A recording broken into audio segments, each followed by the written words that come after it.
Hello and welcome to the CX Files for September 18th, 2025. My name's Mark Hillary and I'm in Sao Paulo, Brazil.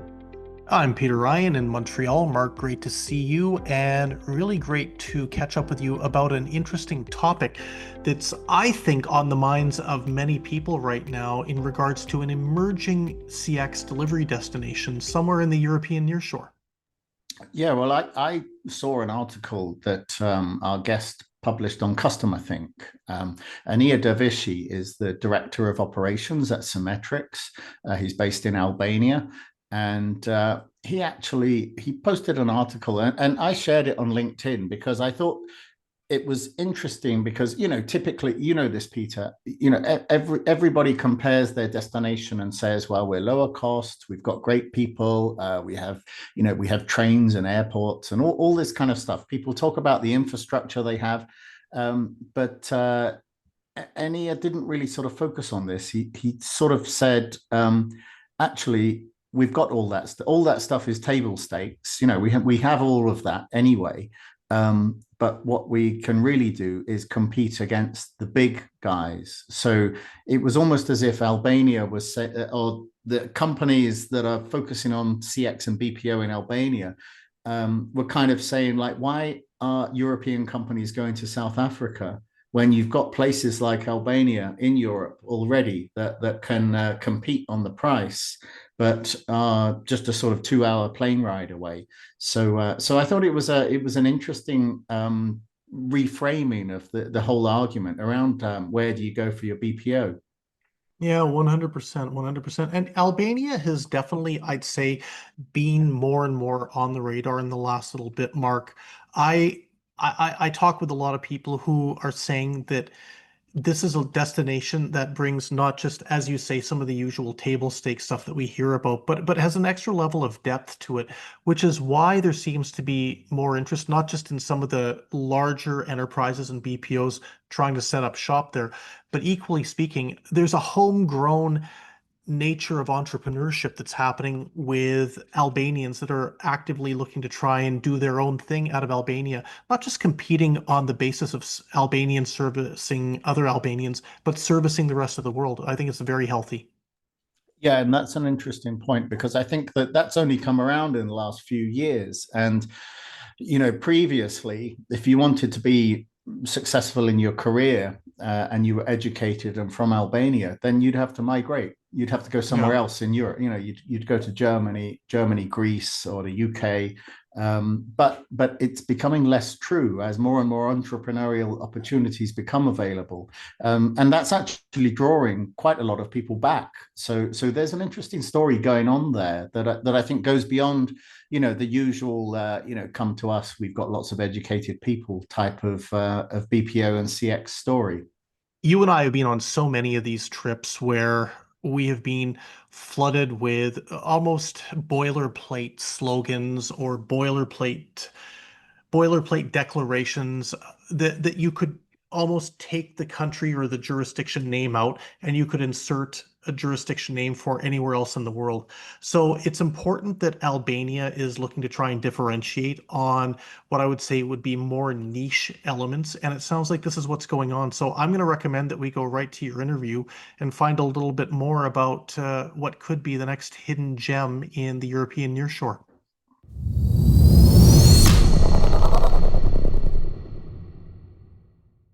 Hello, Enea. Hi, it's great to get you on the podcast. Now, I saw your recent article about Albania in Customer Think magazine, and I often read about different countries promoting their region for BPO, but this one did kick off quite a lot of debate on LinkedIn. Did you get a lot of feedback about this article? Yeah, Mark, the response was much bigger than I expected. A lot of people did reach out directly and on LinkedIn. It really sparked a debate between internal and external parties. What surprised me was that it wasn't just the people from Albania or the Balkans kind of reaching out, but obviously also other partners and people from South Africa, the Philippines, UK, and the US as well. Some of them were curious, right, to understand what Albania is offering. Some of them were skeptical. And others said it, they've been actually working with Albanian teams for a few years now. So it really showed me that it was a conversation that the industry had been waiting to be spoken out loud. And that's really a good thing. Yeah, yeah, and I mean, one of the things that I noticed about the article, but also the discussion that it caused, was how, like you were talking about pitching Albania against much bigger and more established BPO destinations. I mean, especially like South Africa and the Philippines. Is this a recent strategy for Albania BPO generally, or is this just what you and your company are doing then? I would say yes and no, right? Albania has been delivering services for over 2 decades, and most of it has been under the radar, focusing on European delivery and US. What's new now, I would say, is that we can compete with the big global hubs, right? And we can say that with confidence because the talent is here, the scalability is here, and the government is now also supporting the sector more actively. So it's not that the capability is new, is that the positioning has shifted. Yeah, yeah. Well, I mean, I can say to you that I got some direct messages from some Americans commenting when I shared that article, just saying that you know they've had a lot of experience working in South Africa, and they really like the idea of somewhere in Europe that's a lot easier to work. I think that you know the politics in South Africa has been difficult for the past few years, and so you know there's a lot of people out there looking for somewhere fresh and interesting that has been under the radar for quite a while. Yep, I would say that's about right. Mm-hmm. Is there a sort of industry-wide coordination? Is there a sort of Invest in Albania agency, or you know, because when we look at many of these countries, they do have quite detailed government promotion, like NASCOM in India, for example. Yeah, I would say right now is very fragmented. Individual BPOs, right, are pushing their own stories, but there's momentum building for more coordination, right? Because I see association, chambers of commerce, and even government ministers, right, are starting to raise and realize that if Albania wants to be seen as a serious destination, right, it has to come as a unified voice, like South Africa has done in the past, right? So that's definitely one of the next steps, as I see that it's growing the country potentially to the outside markets. Yeah, yeah. Well, South Africa is an interesting example because the individual states used to compete with each other. So you'd have one organization saying, "Come and invest in Durban in the east," and you know another investment promotion conference organized in London or New York saying, "Come and invest in Cape Town." So you had all these different places within South Africa competing, and eventually they realized, well, actually, you know, nobody in New York or London really cares. They're interested in the entire region. So yeah, getting organized is definitely a good thing. Yep. You talked about and you just mentioned it just now in the interview. You were saying about how many of the BPOs have got 2 decades plus of experience, and I think you said in the article something about some of the giant BPOs have been in Albania for a long time, but not really kind of talking about it. They keep it under the radar and talk about we're delivering work from Eastern Europe. I mean, is that really the case? You've had the big guys down there for some time now.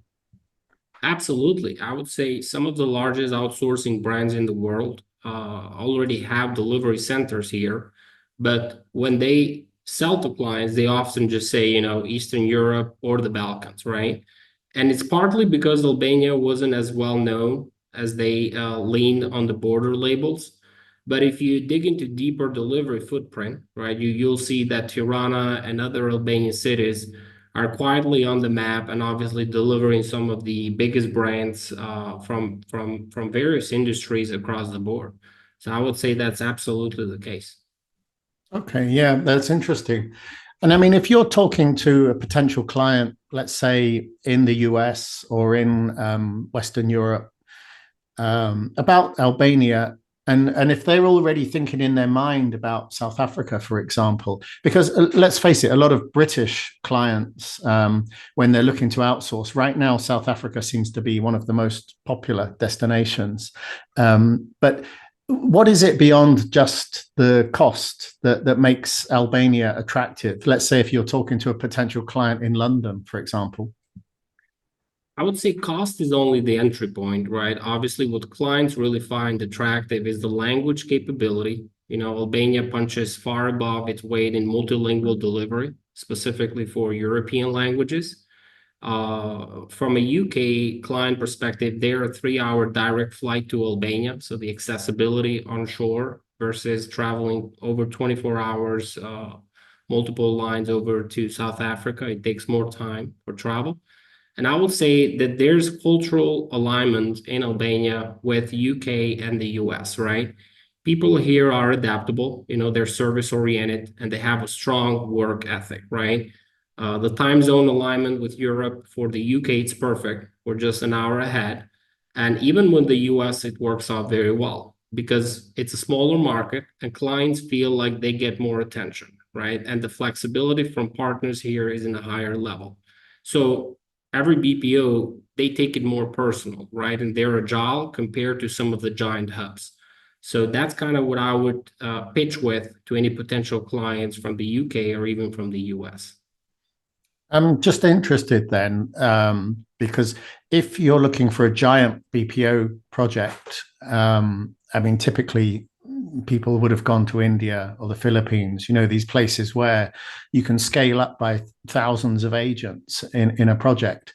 What do you think that this has changed? The market has changed because AI is now handling a lot of the level one sort of inquiries, and maybe there's not this demand to say, get me 5,000 agents by next month.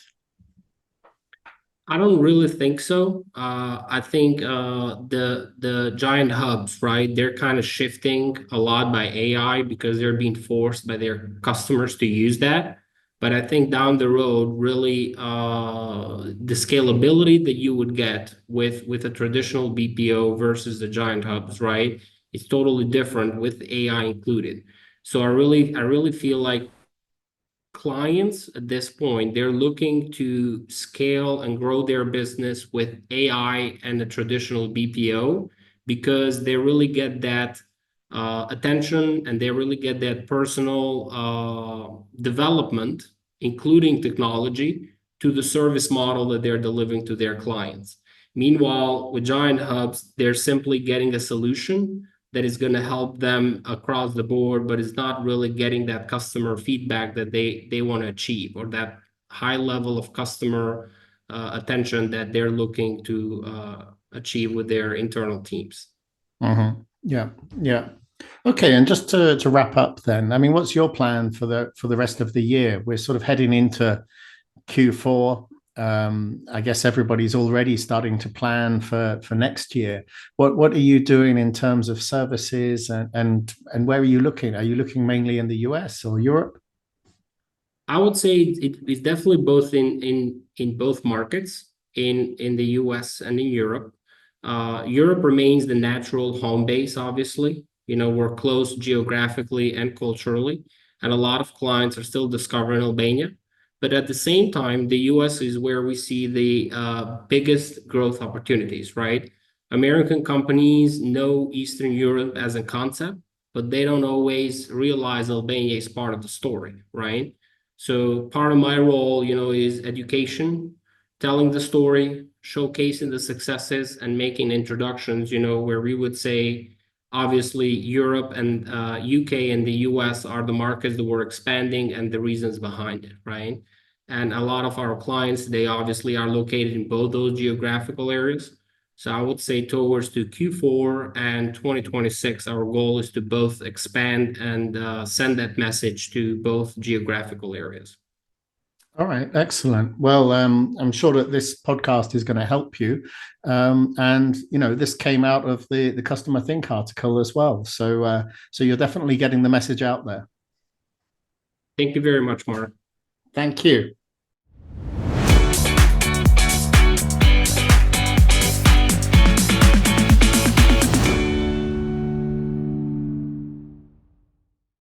Thanks for listening to the CX Files podcast. We really appreciate your feedback and suggestions. You can reach myself, Mark Hillary, or Peter Ryan via LinkedIn. Please also leave a rating or review on your favourite podcast provider, as that helps more people to find us. As always, we'd like to thank Chris Haig at Traction Media for the CX Files graphics. See you next week.